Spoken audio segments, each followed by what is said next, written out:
ఇక్కడ మీరు చూస్తున్న దేవాలయం ఊరుకుంద ఈరన్న స్వామి. ఇక్కడ ప్రతి సంవత్సరం శ్రావణ మాస ఉత్సవాలు ఘనంగా జరుగుతాయి. ఈ గుడి నిర్మాణం చాలా అద్భుతంగా నిర్మించారు.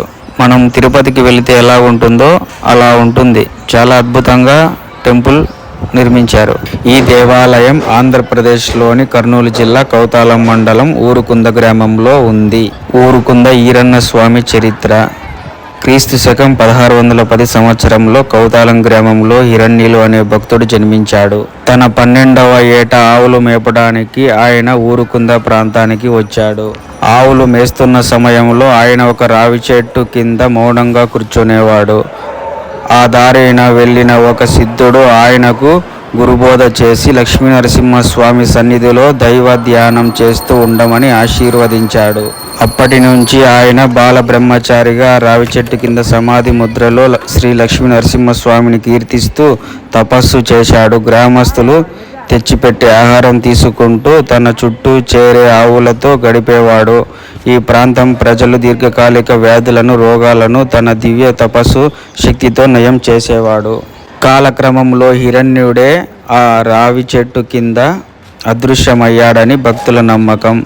ఆయన తపస్సు చేసిన రావి చెట్టు కింద తొలుత భక్తులు పూజలు ప్రారంభించారు.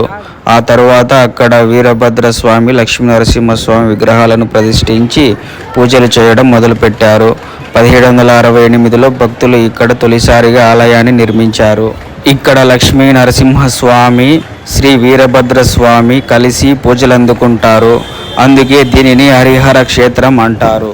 శ్రావణ మాసంలో ముఖ్యంగా 3వ సోమవారం లక్షలాది మంది భక్తులు ఇక్కడికి వస్తారు. వర్షంలోనూ తడిసిన నేల మీద వంటలు చేసి నైవేద్యం సమర్పించడం ఇక్కడి విశేషం.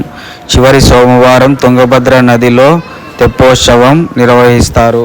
ఇక్కడ మనం ఒకటి గమనిస్తే గర్భగుడిలో పెద్ద రావి చెట్టు కింద లక్ష్మీ నరసింహస్వామి, ఈరన్న స్వామి కొలువై ఉంటారు. చాలామంది హైదరాబాదు, కర్నూలు చుట్టుపక్కల గ్రామాల నుంచి కాలినడకన స్వామి సన్నిధికి చేరుకుంటారు. ఇక్కడ ప్రతిరోజు ఉచిత అన్నదానం నిర్వహిస్తారు. ఈ టెంపుల్ వీడియోని పూర్తిగా చూసి షేర్ చేసి లైక్ చేసి సబ్స్క్రైబ్ చేయండి.